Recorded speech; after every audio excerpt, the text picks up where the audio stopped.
Hello everyone, my name is Nicole Miyuki and this is Let's Make Art, and we are doing Let's Make Art Matter for the month of July. So for this one, what we're doing is we are painting a few postcards for a sweet little girl named Addy. So if you're not familiar with what Let's Make Art Matter is we pick a recipient every month who is nominated, and we paint postcards and we let our postcards for them to show that we care and we love and support them, even if it's a stranger that we don't even know. So for this one, we are going to be painting a few different ones, so I wanted to give some options. We are painting it for this sweet little girl named Addy. So Addy has leukemia, and she has it due to a failing heart. And she's been fighting for it for about 3 years. I read about her. And she's this very bright, fun girl, and it seems like her family and supporters around her are rooting her on.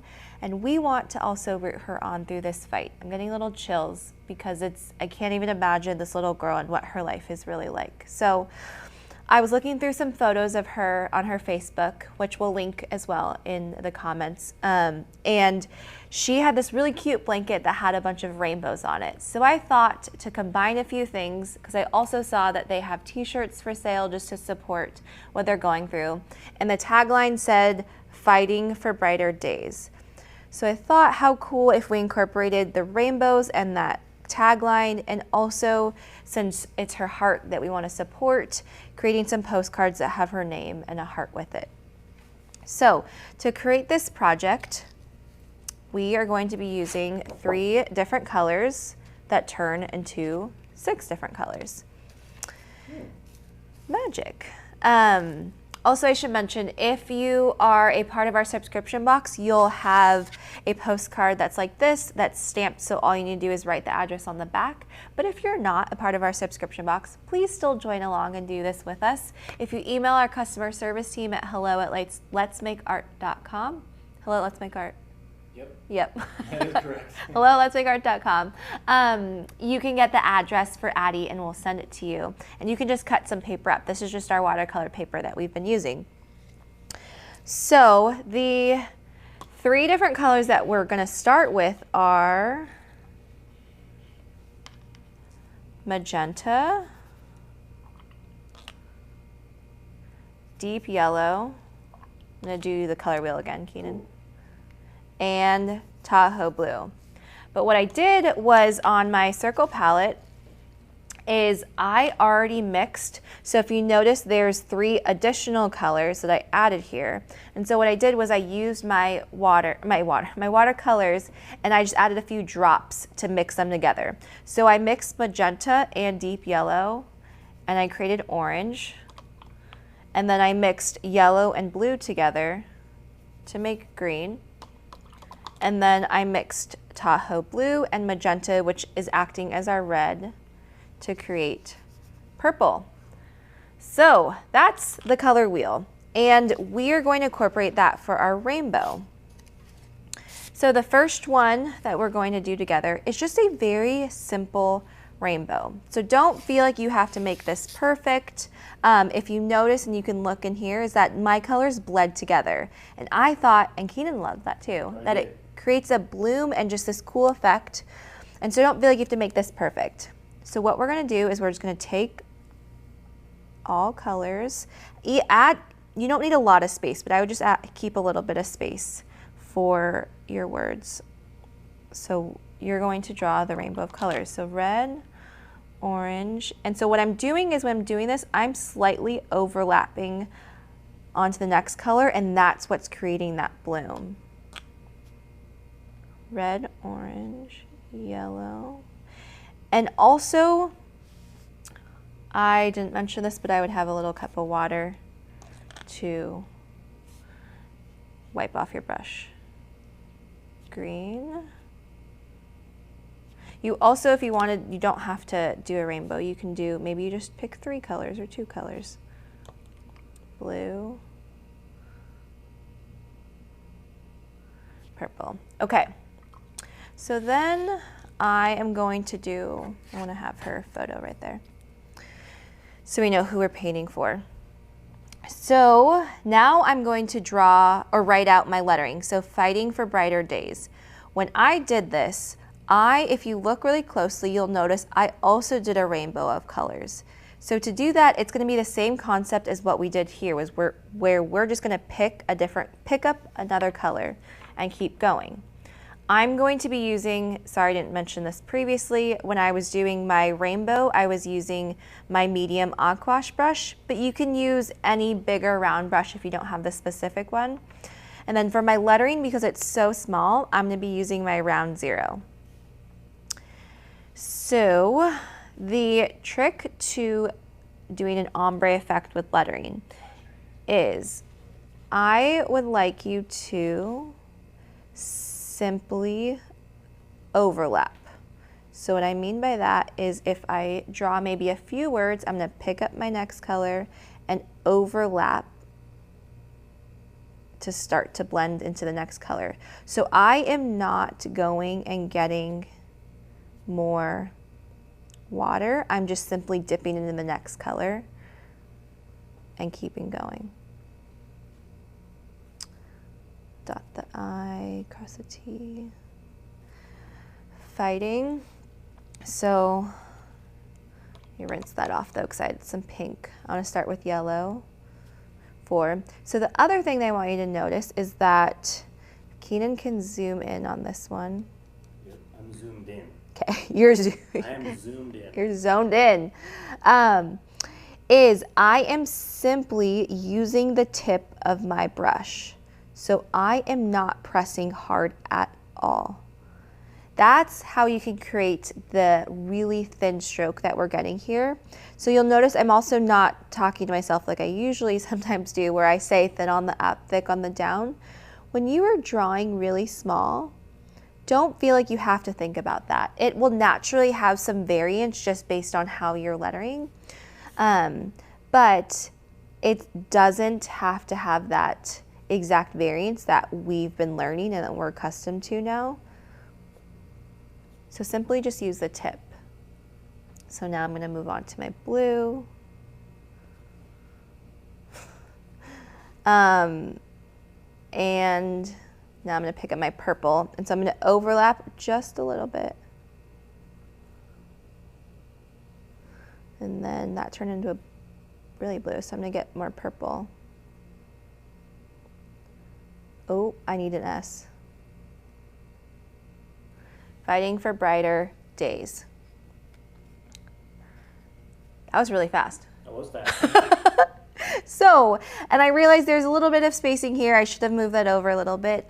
I don't think Addy will even notice because she's going to be so excited by this cool rainbow that a stranger made for her. And I can imagine it brightening her and her family's days because we're fighting for brighter days. That's one option. Another option, I realize I need another postcard, is making a heart. So for this one, if you have liquid masking fluid tape. No, liquid masking fluid. That's it. If you have that. I haven't used it in any lessons, so I don't have anything to reference you. But if you have that, you can use that to create your heart, to create the negative space. But what I like to do is I'm just going to use a pencil and I'm going to draw a heart shape. And then since I already have my rainbows already laid out, what you can do is you can either do one where it has all the rainbows in here, or if you want to do one similar to this, all I used were these 3 colors. And I just went, actually, I'm going to have this as a buffer. Because I went all the way to the edge, I didn't want to get even though this table has paint everywhere, didn't want to add to it. So what I'm doing is I'm just being mindful of my pencil line. And then I'm just going to paint to the edges of it. And so I love watercolors because it's the same thing where we're going to overlap a little bit and then just continue on to the next color. So you can choose how much you want to do for each color, how big your section is. Maybe I'll make these a little bit bigger. And then just pick up the next color. So I'm just being mindful of my pencil line. and going for that. So I'm going to go, let's go back to orange. And if you want, so I went back to my medium aquash brush to create because it's a little bit bigger. But if you'd like, you can also use a flat watercolor brush or the round 6 that Sarah likes to use. If you don't have either one of those, you can use your fingers. Ask someone to borrow, ask to borrow someone's finger if you don't want to get yours dirty. But mine, as you can tell, always has paint on it. So it's okay. This is your time. Embrace, think of Addy, think of her as being a little kid. Just needs a little bit of love. So again, I'm just mixing and I'm overlapping through. And you'll notice is that I'm actually not getting any water. I'll show you what you can do if you want. So if I were to get water, I can start with kind of a wet here, and then I can add the color on top of it so it creates more of an intentional bloom. But that is not required. The cool thing though that I'll show you is I have this very saturated pink, so if I were to simply just use water and I brush out from there, it will create a lighter pink. So maybe the second half of her heart will do that, and I'll add a little bit of yellow. So it'll just be a little bit lighter. Then I'll do the same thing. So like I said, adding water will just create a different value.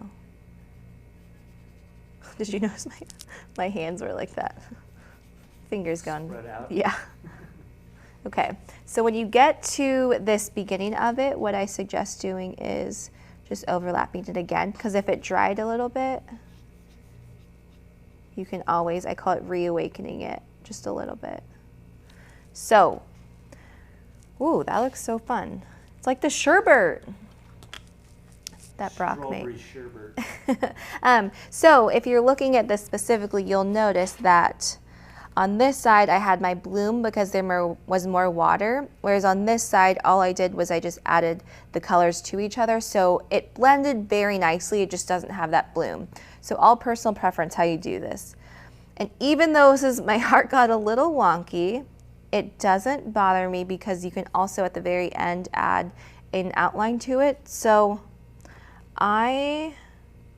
we're going to pause. Sorry, I'm pushing it because I should speak while I'm doing things.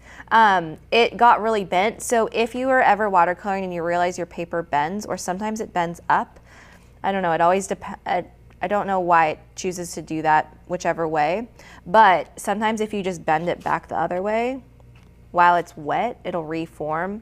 Otherwise, if that really bothers you and this happens on your project, just add books on top of it overnight and it'll reflatten. We're gonna pause because I want this to completely dry before I do her name. Okay. Okay, so I wanted to let that completely dry. That actually only took a few minutes because it wasn't too wet. So now I'm going to do her name. You have a couple different options. You can either do it in a script font like we've been doing, or you can do it in a block font. So for this one, I'm going to, let's see, you can mix it up. For this one, I did the lettering with the round 0. So this one, I'll just use the aquash brush just so I can show you guys. I'm gonna add a little bit more magenta. So for this one, I'll just talk myself through it so you can hear and see what's happening when I do thin on the up, thick on the down. So I have this space. Thankfully, her name is 4 letters. If you choose to write something different and it's a little bit of a longer word, what you can do is you can squish your letters so it'll still fit, just make them skinnier and more oval rather than more circular. But I'm gonna write her name in the middle. So I am right-handed, so I tend to angle my paper to the left a little bit. So I'm gonna go thin on the up, thick on the down. Horizontal lines can be straight. Thin on the up, thick on the down, let go. So I'm gonna take this stroke by stroke. Thin on the up, thick on the down, thin on the up. So I want to have a consistent coloring to her name. So if I were to do this continuously, by the time I get to the Y might be a little bit lighter pink, which isn't wrong. But since I noticed that, I'm gonna go and pick a little bit more up. And when I'm picking up, I'm just dipping into the tip of this. I'm not getting the entire thing wet with the watercolors. So I'm gonna do the same thing, then on the up, thick on the down, then on the up, thick on the down, then on the up. I'm gonna go and get a little bit more. So throughout this entire time when I've been lettering, I have not gone in and dipped into my water. I'm just dipping into my watercolors. I'm just getting a little bit. So do the Y. So trying to think. I ran out, so I can either squish my Y like that, or I'm gonna see how this looks. I'm thinking if I just play with it and go like that, and then it stops, and then it curves like that. It just creates a different look. Cool.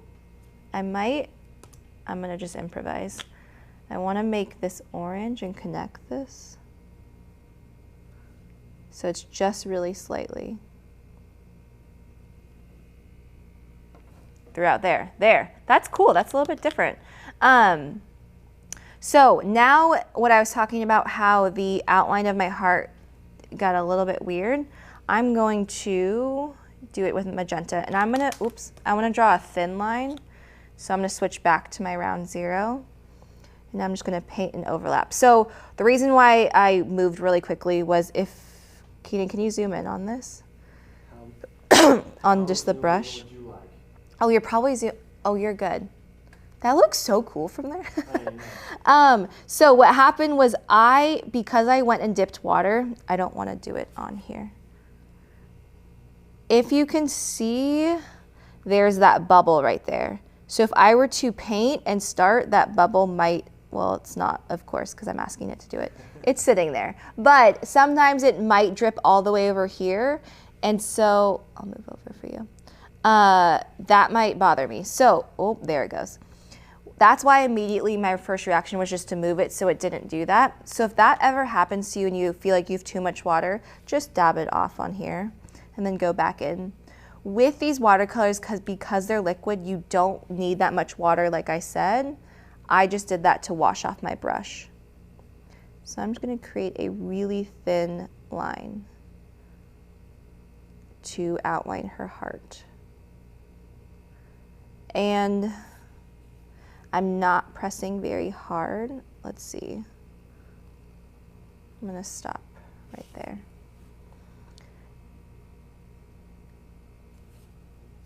And then keep going.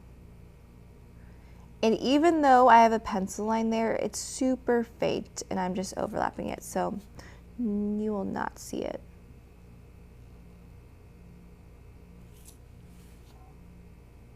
Okay. Also, the cool thing is that if you started this video and you thought to yourself, I'm not good at drawing hearts, because I have a feeling some of you might be thinking that, hearts are so many different shapes. So it's okay if yours is a little bit wider than mine or taller than mine. It's the beauty, and how cool when Addy receives all of these different hearts to see them all together, and they all have their own personality and beauty to them. So that is it. These are all the options that you can create. That was a quick tutorial. So wrap up of this. This is for our Let's Make Art Matter for July for sweet Addy, who's a little girl who has leukemia. And if you want to send a postcard to her like this and join us, if you don't have her address that's in the subscription box, email our customer service team at hello@letsmakeart.com and we'll get that over to you quickly. You also don't have to paint this. If you want to paint something else, you can do that as well. So thank you guys for joining us for this. This is a very small, special part of our company. And this also is to spread love to other people. And maybe you do this in your own life. If there's someone in your life that you don't know what to say and you just want to show them that you care and that you love them, maybe you paint them something. Paint them a rainbow, write out the word hope, or write out just one word. So thank you everyone for being here, and I'll see you next Friday. Bye.